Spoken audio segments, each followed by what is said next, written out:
Kita lagi di mana, Pipin? Kita ada di Meram. Meram. Lihat pemandangannya bagus Iya, banget. Ini kotanya Feni sekarang nih. Osdorov ya. Lah kamu kan juga Osdorov dong? Iya, masih kota kan? kita ini. Kota kita dong. Bayangin aja di tengah-tengah. Kita kayak belasan lagi muter ya, enggak ya? Apa belasan gue lagi setel? Aku lagi agak-agak.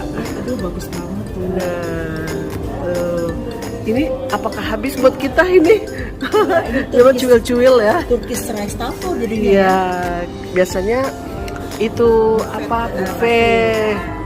Cuman lagi corona begini jadi ditiadakan. Ini depan rumah banget, dekat rumah. Belakang rumah aku. Ya, Bit ya. Nah, bayangin aja di tengah. Layarnya cakep banget ya. Bayangin aja di tengah-tengah kota. Layarnya cakep banget. Mudah-mudah. Bayangin aja di tengah kota. Kita ada danau besar ya. Nah, itu dia tuh. Pen, yang di sana tuh yang ada perahu-perahu di harbor, ada restoran. Oh gitu. Kapan-kapan kita ke situ Ke situ. Udah gitu kita bisa nyewa boat yang sepeda gitu, kita bisa sama-sama keliling ke situ. Beneran? Nanti musim panas ya? Iya. Sama aja sama kan? Aku tahu yang punyanya Jasper Sming. Oh, oke. Kalau summer itu ada ini yang orang dipakai selang gitu-gitu. Oh, Water sport. Oh, water sport. Oke deh, bisa gitu. Mini horses. Wow, ini egg-nya. Habis apa ngapit? Ini roti kesukaan aku. Jadi kita apa kan buffetnya nggak ada, jadi Cuma itu bawang daunnya gimana, Fen? itu makan daun bawangnya kayak kelinci apa kita digrogotin aja. Kayak sih. Makanya nih guys ya, ini aneh banget nih makanan Aduh, sebanyak aku begini. senang sekali kita ketemu bisa Feni. makan. Aku tuh rindu banget. Iya, iya, Itu kita aku udah selalu tuh. tanya, Feni kapan datang? Feni kapan Karena datang? waktu November aku kesini kan kamu nggak ada. Aku ada di Indonesia. Iya. Ini harganya per orang 12 euro. 12,90. Biasanya kita itu ada buffet, ya, ada macam-macam salad, ada Iya. makaroni, pasta, couscous, pokoknya semua Turkish salad ya, semuanya komplit. Tapi karena corona, jadi mereka kasihnya begini serve-nya. Iya. Cuman buat aku sih sebenarnya masih kurang, karena ini kan biasanya tempatnya suka ada di tempat bagian yogurt, Iya, enggak? iya. Yogurt kayak gini-gini ya. Tapi ini ada ini, ada apa Cuman nih? sekarang ada ini, ada apa? Chips dengan Ada video ya. Wow. Aduh. Gimana mau makannya nih? Cuman ini anehnya apa? Biasanya kita kan dikasih kuskus. Kamu bagus banget ngambilnya nih view-nya. Dikasih kuskus, tapi ini dikasih bawang daun. Gimana ini makannya? Cuma digerogotin gitu aja. Ini nggak ada sama saus ya? Sausnya ini deh. Kamu nggak ada saus. Ini kali. Oh, Ini tuh ini ya apa? Kayak apa? Tulis apa tahin ya? tahu apa ya? Balik kamu jelasin. Ini madu. Madunya ini benar-benar asli madu. Asli madu. Ini apa kamu jelasin saya? Terus ini kayaknya itu deh apa marmalade jam. Oh, jam. Share. Ini jam apa sih kayak selai lah gitu.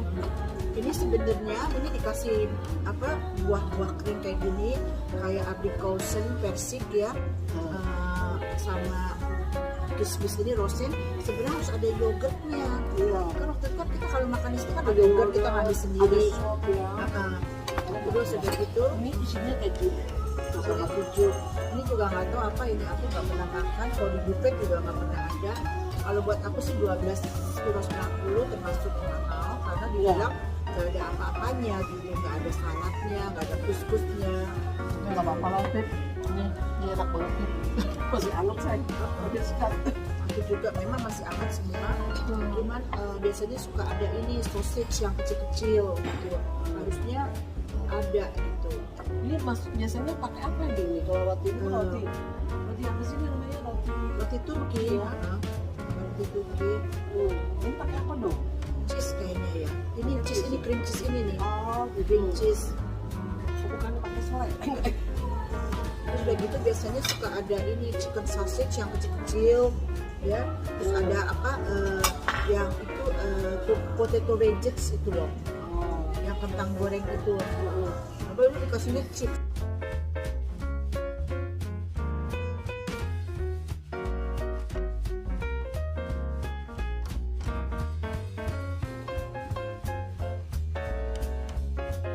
Nih kita habis makan, sekarang kita pengen ngobrol sama Pipit nih. Pipit nih kan terkenal di sama ibu-ibu di Indonesia nih. Dia nih jago masak, selain basicnya chef juga ya.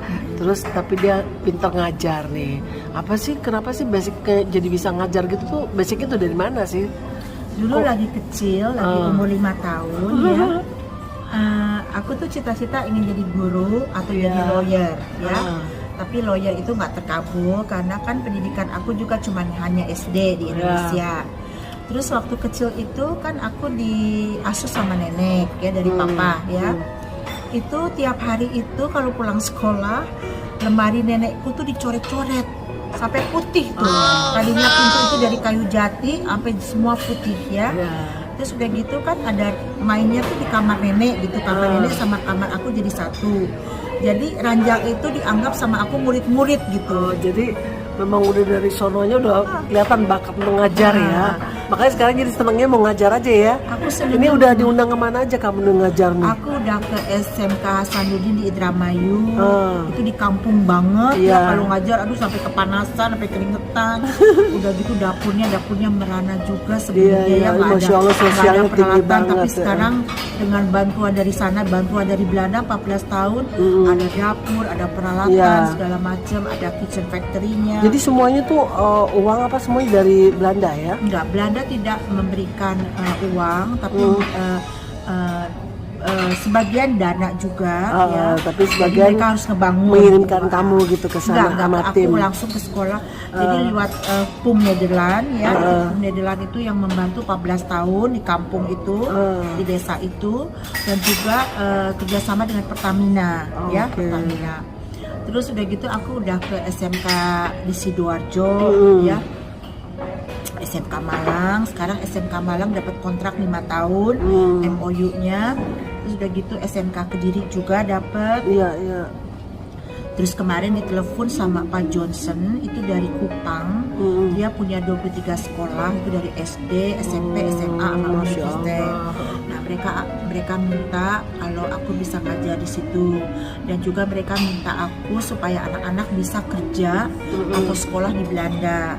Tapi aku bilang ya, karena sekarang murid terus terang yang aku kenal sekarang murid-murid SMK itu udah 600 ada di Jerman. Mereka kerja di hotel, di gastronomi. Mereka dikasih apartemen gratis, makan semua ya. Mereka 2 hari sekolah, 3 hari kerja, 2 hari libur. Lulusan SMK aja? SMK aja. Tapi SMK yang lulusannya khusus untuk tata boga gitu ya. Ya senang loh anak-anak SMK itu. Mereka kalau liburan mereka ke Switzerland, Finland gitu bareng-bareng sama itu teman-teman. Kerja terus kuliah juga di situ gitu? 2 hari sekolah, 3 hari kerja. Itu kontraknya 3 tahun ya, kontraknya 3 tahun. Terus kalau misalnya setelah 3 tahun mereka mau diperpanjang, bisa diperpanjang. Okay. Ada murid yang sampai 1 miliar mereka bisa nabung. Wow. Jadi mereka membantu ekonomi keluarga juga gitu ya. Tapi sebelum ke Jerman mereka harus dilatih di Bandung. Itu dari Goethe Institut. Mereka harus bisa bahasa Jerman, itu satu paling penting. Iya. Mesti dapat ijazah B2. Jadi masukan juga nih buat para teman-teman semua ya, yang yang ngikutin vlog aku. Ini kalau ada anaknya yang memang pinter untuk tata boga begini ya, bisa juga ikut ke apa yang dibawa sama Indonesia. Nah sekarang saya dapat MOU 5 tahun di kasih dong ini ya alamat emailnya. Nanti aku kasih itu yang punyanya Ibu Astria Dewi ya. Jadi gini, kalau agen-agen itu ke luar negeri itu mesti pilihnya agen yang benar. Banyak juga anak-anak Indonesia dapat dari agen lain, mereka terlantar di Jerman. Nah kalau sama Ibu Astria ini, Ibu Astria ada asramanya di Bandung. Jadi dari manapun juga datang dia ngambil 6 bulan bahasa Jerman itu ada asramanya ya. Dan Ibu Astria itu 2 kali setahun dia ke Belanda sama ke Jerman. Kalau ke Belanda selalu ke aku. Gitu, karena dia itu mengecek anak-anak di Jerman apakah kelakuan mereka tuh masih baik ya. Mereka tuh mengurus apartemennya bagus enggak, karena apartemennya semua masih baru. Disediain sama hotel gitu. Nah, minggu lalu ada 60 perawat dari Indonesia ya ke Belanda ya. Karena Belanda kan kekurangan perawat bisa juga tuh ya. SMK Malang. Aku ada partner itu Marcel, itu dia yang bikin semua konsep untuk membantu SMK Malang dari infrastruktur. Pokoknya nanti kita kasih ya emailnya itu apa aja. Kalau yang mau mendaftar ya sayang ya. Terima kasih banget. Pokoknya ini I love you Fanny more than you know. Oke, ini masukan yang baik banget ya. Thank you sayang ya. Fanny, aduh aku seneng banget ketemu lagi Fanny. Nah makanya kita udah lama gak ketemu ya Fit ya. Setahun ya? Iya. Karena gue lagi di sini, lo di Indonesia. Gue ke Indonesia, lo ke sini, jadi ketemu. Kemarin 2 bulan di Indonesia aku. Ini kenalkan diri ini siapa nih? Kalau aku sih tahu ya. Ayo kenalkan Pipit ini basicnya pasti yang tahu orang udah punya yang tahu namanya Pipit Home Kitchen. Kalau masih udah banyak juga dong. Cuman 2000 sekian, ya, 2300. Malah aku udah happy dengan happy follower aku. Tapi segitu. di Belanda tuh siapa sih nggak kenal sama Pipit? Ya kan, jago masak, ya kan Pip? Cuma selain itu kamu jago masak, satu orangnya baik banget, dia suka hidupnya tuh sosialnya tinggi banget. Sampai ikut-ikut juga ya. Aduh, Fanny bukan membantu Indonesia. Nanti pokoknya ternyata aku dengar itu bukan dari Fanny aja loh, dari banyak orang. Cuman aku nggak mau memperlihatkan ke orang-orang kalau aku nggak mau memperlihatkan ke orang-orang kalau aku sosialnya tinggi. Karena itu udah kewajiban kita ya. Karena di Indonesia itu biarpun mereka bukan saudara-saudara kita, tapi tetap saudara-saudara aku ya. Karena aku juga kan rootsnya juga dari Indonesia, roots aku tuh dari Indonesia ya. Jadi aku tidak pernah melupakan kulit kacang ya. Kan dibilang katanya jangan lupa dari mana kamu datang asalnya. Udah September ini udah 34 tahun. 34 tahun. Tapi berbuat di Indonesia udah banyak. Aku udah sampai ke pelosok-pelosok, tau nggak teman-teman semua ya. Ini sudah sampai ke daerah Jawa Timur ya, Jawa mana? Jawa Timur, Jawa Tengah, Jawa Barat. Apa aja tuh, tokoh apa aja? SMK Hasanuddin, SMK Negeri Sidoarjo, SMK Malang, SMK Kediri itu swasta. Aku udah keluar masuk Mendikbud, Menteri Pendidikan. Ya, jadi terus bawa tim dari Belanda juga ya untuk memberikan pendidikan di sana, membawa dana juga ya buat bantu mereka di sana. Jadi ada juga membantu chef-chef juga yang ada di Indonesia dibawa ke sini juga ya sayangnya. Ini sesuatu yang nggak ada nilainya itu yang namanya unconditional love itu ya. Kita memberikan sesuatu kepada orang tanpa menerima pamrih atau mengharapkan pamrih. Dan hal-hal satu yang penting yang saya sekarang udah dapetin gitu ya, kita itu tinggal di Belanda itu untuk anak-anak muda oke, ya. Tapi kalau udah seumur aku tahun ini akan 60, kayaknya hidup di Belanda itu sudah membosankan buat aku, ya. Terus kedua itu jangan salah, kita harus hati-hati tinggal di Belanda itu karena lingkungan itu bisa merubah karakter kita, ya. Kita itu yang banyak saya lihat sekarang dalam orang-orang. Jadi hati-hati aja, kita harus tetap seperti kita sendiri dan satu-satunya Tuhan.